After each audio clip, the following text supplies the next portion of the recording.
terms of having a very huge safety and security team. So, for example, in the last year alone, we've spent over $5 billion in just growing the teams that are looking at safety and security at Meta. And is a team that has grown to over 40,000 people, and it's literally quadrupled in the last 6 years. To be able to make sure that we're constantly ensuring that people are able to express themselves, but also are safe when doing so on our platforms. But in addition to that, we are also seeing how we can and have continued to roll out tools that help us to address safety at scale. So, for example, tracking for content that might be viral that could end up being problematic content, and but being able to address that at scale, given that we have so many users at any one time on our platform. We have worked very closely to establish partnerships with different experts in different fields. So, for example, when we're talking issues like safety, we have to engage with safety experts. When we talk about security issues, we have to engage very closely with cybersecurity experts as well.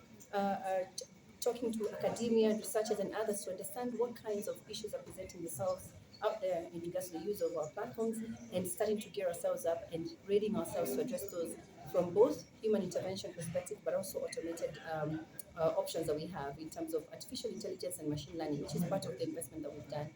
But in addition to that, we have also, in the case of Kenyan election, scaled up our capacity in trying to make sure that we have local teams that have local understanding. You are aware that in Kenya we speak very especially two languages that are prominently used on our platforms tend to be English and Swahili. And so for those, we have ensured that we have teams that are able to have that local understanding of these languages.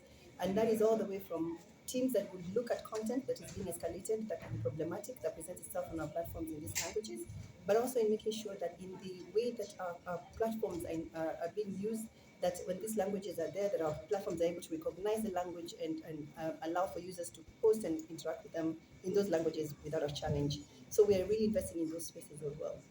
But we continue to also put in a lot of effort in creating a lot of transparency around advertisements. As you're aware, meta platforms, especially Facebook, Instagram, are places where people would place advertisements.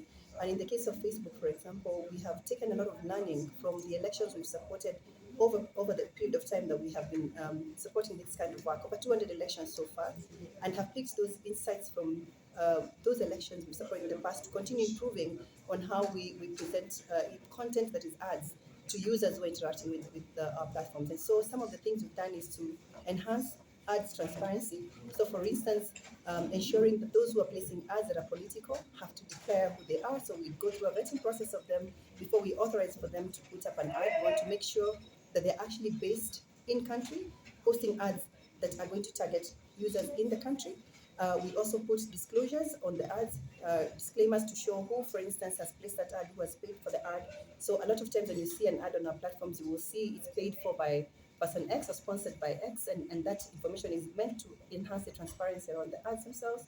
And also at the same time, we provide that information in our ad library. So our ad library is one that contains all the information regarding who has paid for what ads over a period of 7 years, can be accessed by media, researchers, and others who are interested in that information well after the election is ended.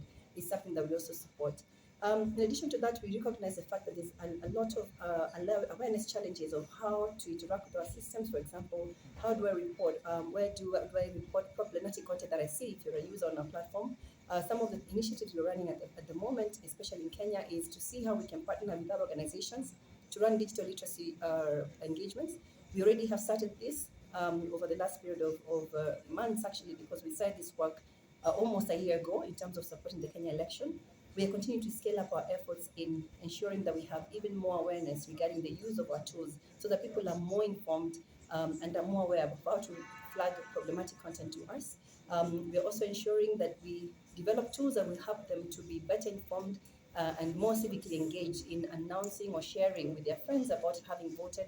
So you will see in due course opportunities for you to be able, for example, to change your profile frame and put information saying I have voted, for instance. Once that happens, we'll be providing tools like that just to allow for people to continue to engage on our platform in a way that is exciting and fun, and share about what their thoughts are on the election itself. So these are just some of the things that we're doing as a company in support of the Kenya election. Unfortunately, I will not be able to share with you the breakdown of our countries. From my experience, we know that the majority of the Kenyans who interact with our platforms, over majority of them, let me say a significant number, tend to do so in English and Swahili, for which we have a team that speaks those languages proficiently. But in addition to that, we do leverage a lot of the partnerships with local organizations that are involved in the space of social media monitoring, peace and conflict, for example, digital rights issues, and so on, locally, or those who are involved in the election process itself, that already have established structures all the way to grassroots to make sure that we can rely on that partnership in the event that we come across content that is in languages that are from ethnic groups that we don't have representation for within the company, to be able to check for any local context or nuance when we're trying to make decisions around content moderation.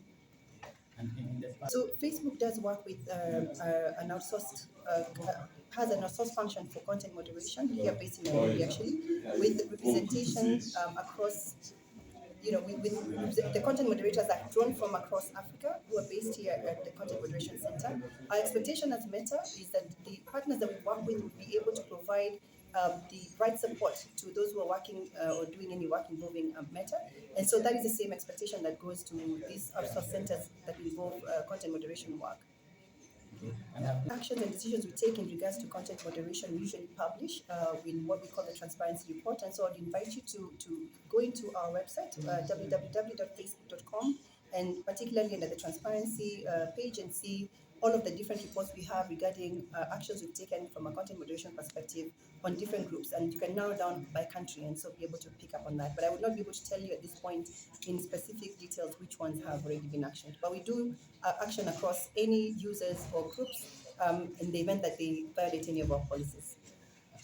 When it comes to ads, placing ads on our platforms, we usually would conform and follow the guidance of the Independent Electoral and Boundaries Commission in regards to whatever timelines are provided as far as placing ads or campaigning, the campaign period is concerned. And so we'll conform to those. And that is the period within which we would allow the ads. But this would not impact any organic content where those users, whether political aspirants or others, might want to share their views regarding the political process itself. So that would continue.